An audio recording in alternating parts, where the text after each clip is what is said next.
O que é afasia? A afasia é um transtorno que afeta como você se comunica e entende a linguagem. Ela dificulta falar, ouvir, ler e escrever. Você pode pensar sobre os desafios que enfrentaria ao tentar se comunicar ao viajar para outro país. Mas e se a língua que você usa todos os dias de repente se tornasse estrangeira? Você pode não conseguir pedir um copo d'água se estiver com sede, você não conseguiria entender uma história que seu amigo está lhe contando e, assustadoramente, você não conseguiria dizer para alguém que está ferido.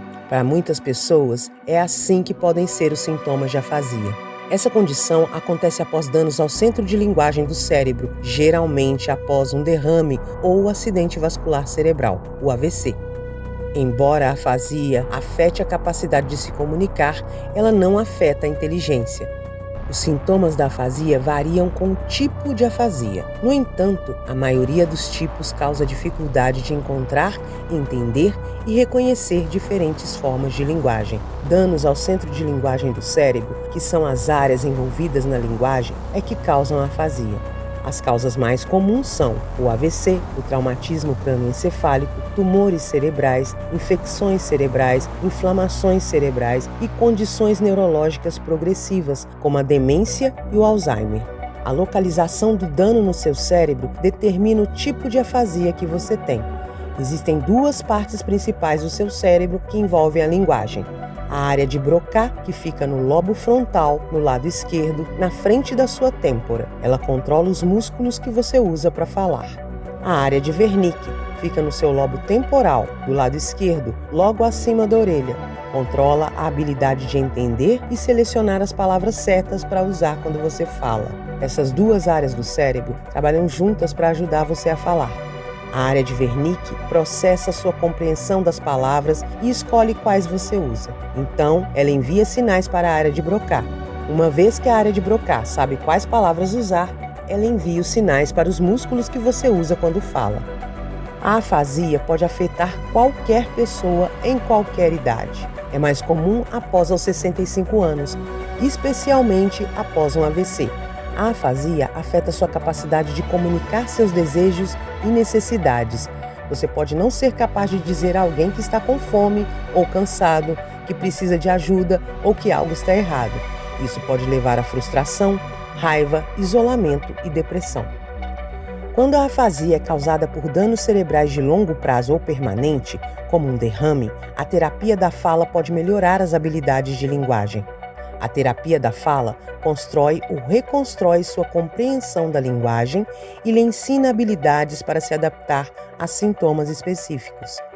A terapia da fala envolve também os cuidadores e familiares para que eles saibam como se comunicar melhor e te ajudar. O tempo que leva para se recuperar da afasia depende da causa, de quão grave a lesão foi e das opções de tratamento disponíveis. Em alguns casos, a afasia é de curto prazo e vai embora completamente com o tempo. Para outros, a afasia pode ser uma condição para toda a vida, se o centro de linguagem do cérebro tiver danos permanentes. A terapia da fala pode melhorar os sintomas da afasia, mas não pode reverter totalmente os efeitos dessa condição. Como se comunicar melhor com uma pessoa que tem afasia? Há muitas maneiras de ajudar. Mantenha as distrações e o barulho baixos. Desligue o rádio e a TV. Vá para um cômodo mais silencioso. Fale com as pessoas que têm afasia em linguagem adulta. Não as faça sentir como se fossem crianças e não finge entendê-las se não as entende. Se uma pessoa com afasia não consegue entender você, não grite, a menos que a pessoa também tenha um problema de audição. Faça contato visual ao falar com a pessoa. Quando você faz perguntas, faça perguntas para que possam responder sim ou não. Quando possível, dê escolhas claras para possíveis respostas, mas não dê a eles muitas escolhas. Dicas visuais também são úteis quando você pode fornecê-las. Quando você dá instruções, divida as instruções em etapas pequenas e simples. Dê tempo para a pessoa entender. Às vezes isso pode levar muito mais tempo do que você espera. Se a pessoa ficar frustrada, considere mudar para outra atividade. Você pode encorajar a pessoa com afasia a usar outras formas de comunicação, como apontando, gestos com as mãos, desenhos, escrevendo o que eles querem.